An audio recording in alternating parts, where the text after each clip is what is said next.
सूरज हमारे सौर मंडल के केंद्र में जीवन को सक्षम बनाने वाली ऊर्जा का एक जायंट बॉल है। लेकिन सोचो, क्या होता अगर इसकी संरचना पूरी तरह से अलग होती? तब इसका हमारी धरती पर और हमारे जीवन पर क्या असर होता? इसका हमारे सौर मंडल पर क्या असर होता? आज की इस वीडियो में हम ये जानने की कोशिश करेंगे कि क्या होगा अगर हमारा सूरज गोल नहीं बल्कि फ्लैट होता। तो दोस्तों, बेशक हमारा एक्चुअल सन निश्चित रूप से स्फेरिकल है। इसकी ज्योमेट्री, इसके काम करने के तरीके और इसके चारों ओर ग्रहों की कक्षाओं में महत्वपूर्ण भूमिका निभाती हैं। पृथ्वी पर जीवन के लिए सूर्य का मास और इलेक्ट्रोमैग्नेटिक रेडिएशन आवश्यक हैं। इसकी गर्मी के बिना ग्रह जम जाएंगे।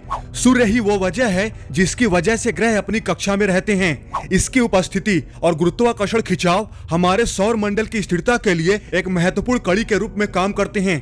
यदि हमारे पास सूर्य नहीं होता तो सौर मंडल के सभी ग्रह, एस्टेरॉयड्स और कॉमेट्स इंटरस्टेलर स्पेस की ठंड में उड़ जाते। लेकिन क्या हमारा सूर्य एक सपाट डिस्क के रूप में अस्तित्व में हो सकता है? हालांकि यह बेतुका लग सकता है, लेकिन सूर्य वास्तव में सपाट रूप में ही शुरू हुआ था। यह इंटरस्टेलर गैस और धूल के एक बादल से बना था जो अपने गुरुत्वाकर्षण के कारण कोलैप्स कर गया और काफी तेजी से रोटेट करने लगा। यह क्लाउड घूमते घूमते चपटा होकर एक डिस्क का रूप ले लिया, जिसमें धीरे धीरे उसके मध्य में हमारा सूर्य बनने लगा।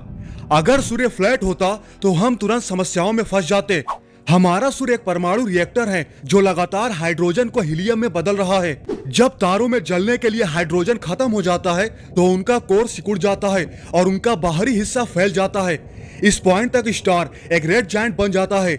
आगे क्या होता है यह तारे के टाइप पर निर्भर करता है, लेकिन हमारे जैसे main sequence star white dwarf में ढह जाते हैं और आखिरकार अंत में ठंडे होकर ब्लैक ड्वार्फ में बदल जाते हैं। लेकिन एक फ्लैट सूर्य में जलने के लिए पर्याप्त ईंधन नहीं हो सकता। मान लीजिए कि बाहरी सतह को किसी तरह से काट दिया जाए जिससे एक सपाट सतह बन जाए, तो इसमें हीलियम में फ्यूज करने के लिए पर्याप्त हाइड्रोजन नहीं हो सकता और फिर इसमें सभी को एक साथ बांधे रखने के लिए पर्याप्त द्रव्यमान भी नहीं हो सकता और ये आसानी से टूट सकता है। साथ ही जब इसमें पर्याप्त द्रव्यमान नहीं होगा तो इसमें इतनी ग्रेविटी भी नहीं होगी कि ये सभी को बांधे रख सके।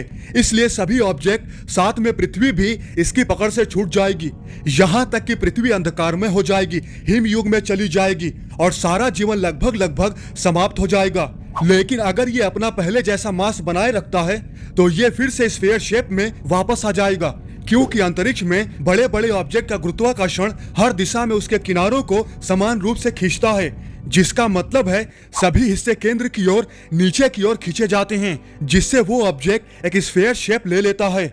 लेकिन अगर मान लो कि किसी तरह से सूर्य फ्लैट हो जाए और उसने अपना साइज पहले जैसा ही बरकरार रखा, तो इसके परिणाम काफी विनाशकारी होंगे। अब क्योंकि ये एक स्फीयर है, इसलिए सूर्य हर दिशा में एक साथ गर्मी और ऊर्जा रिलीज करता है। लेकिन अगर ये सपाट होता तो ये ज्यादातर दो दिशाओं में ही गर्मी देता। करंट में सूर्य को घूमने में लगभग ऑन एवरेज 1 महीने का समय लगता है।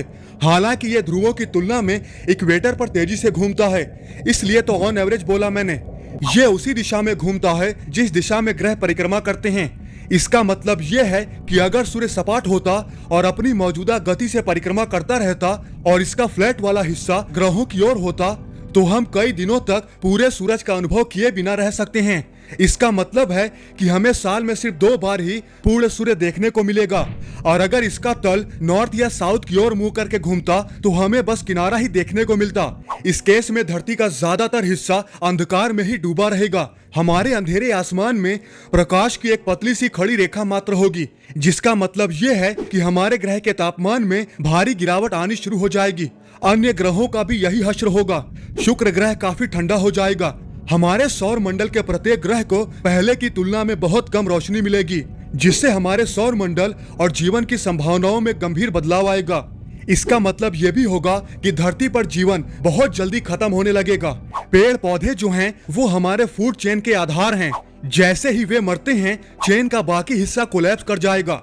उन्हें फोटोसिंथेसिस के लिए सूर्य से ऊर्जा मिलना बंद हो जाएगी और वे सूख जाएंगे। शाकाहारी जानवर अगले स्थान पर होंगे। वे बड़ी संख्या में मरना शुरू हो जाएंगे क्योंकि उन्हें खाने के लिए पौधे खोजने में संघर्ष करना पड़ेगा। अगला नंबर आएगा मांसाहारी जानवरों का। मांसाहारी जानवर जल्द ही मर जाएंगे, वो क्योंकि उनका शिकार जल्द ही गायब हो जाएगा। हमारे महासागरों में मछलियां जमकर मर जाएंगी और खाने के लिए मछलियों पर निर्भर रहने वाले सभी जानवर भूखे मर जाएंगे। हमारा पूरा इकोसिस्टम लगभग ढह जाएगा। जल्द ही इंसान भी खाने के राशन के खत्म हो जाने के बाद मरने लगेंगे। मान लो भले ही हम खाने की कमी से बचने में कामयाब हो जाएं, लेकिन तब भी इवेंचुअली हमारा कार्बन डाइऑक्साइड के जमाव की वजह से दम घुटने लगेगा, क्योंकि एटमॉस्फेयर में ज्यादा ऑक्सीजन पैदा करने वाले पौधे नहीं होंगे। ये संभावना है कि ज्यादातर जीवन जबरदस्त ठंड की वजह से मर जाएं, लेकिन शायद सभी नहीं। टार्डीग्रेड्स, जिन्हें कभी कभी वाटर बियर कहा जाता है, उनको मारना बेहद ही मुश्किल होता है। वे ऐसे सूक्ष्म जीव हैं जो कई तरह के एक्सट्रीम कंडीशन में जीवित रह सकते हैं, उबलती गर्मी से लेकर बर्फीले ठंडे तापमान तक, और यहाँ तक कि स्पेस के वैक्यूम में भी। बेशक हम सूर्य की परिक्रमा करना भी जारी नहीं रख सकते, ये उसके बचे हुए मास पर निर्भर करता है। अगर सूर्य का ग्रेविटेशनल फोर्स पर्याप्त रूप से कमजोर हो गया तो सभी ग्रह उससे दूर जाने लगेंगे। अब वो अपनी सख्त कक्षाओं तक सीमित न रहकर ये सभी सीधी रेखाओं में आगे बढ़ जाएंगे। लेकिन अगर सूर्य अपना मास बनाए रखने में कामयाब हो जाता है तो उसे विशालकाय होना होगा, जितना कि अभी है, शायद उससे भी ज्यादा। इसके गोलाकार शेप के अंदर भरा हुआ सारा मास अब शायद एक सपाट सतह पर फैल जाएगा, और ये मानते हुए कि इसकी सपाट सतह हमारी ओर होगी, तो जब धरती को पूर्ण सूर्य मिलेगा तो ये संभवतः हमारे आसमान का ज्यादातर हिस्सा ले लेगा, जबकि इसका ये मास सभी ग्रहों को अपनी कक्षा में ही रखेगा। हालांकि फिर भी उनमें थोड़ा बहुत बदलाव होगा, लेकिन ये अनुमान लगाना कठिन है कि वे कैसे बदलेंगे। लेकिन शायद ये निश्चित रूप से अव्यवस्थित होगा। हालांकि अगर सूर्य अचानक से सपाट हो जाता है तो हम तुरंत इसके प्रभावों को महसूस नहीं करेंगे। अब चूंकि गुरुत्वाकर्षण प्रकाश की समान गति से यात्रा करता है, इसलिए धरती की कक्षा लगभग 8 मिनट तक प्रभावित नहीं होगी, और दूर के ग्रह बहुत लंबे समय तक इसका पता नहीं लगा पाएंगे। वैसे दोस्तों, आप लोग इस बारे में क्या सोचते हैं, हमें कमेंट करके जरूर बताएं। तो दोस्तों, आज की इस वीडियो में बस इतना ही। आई होप आपको ये वीडियो जरूर पसंद आई होगी। अगर आपको ये वीडियो पसंद आई है तो लाइक और शेयर करना न भूलें, और ऐसी ही इंटरेस्टिंग वीडियो देखने के लिए हमारे चैनल को सब्सक्राइब करना तो बिल्कुल भी न भूलें। तो मिलते हैं नेक्स्ट वीडियो में। जय हिंद।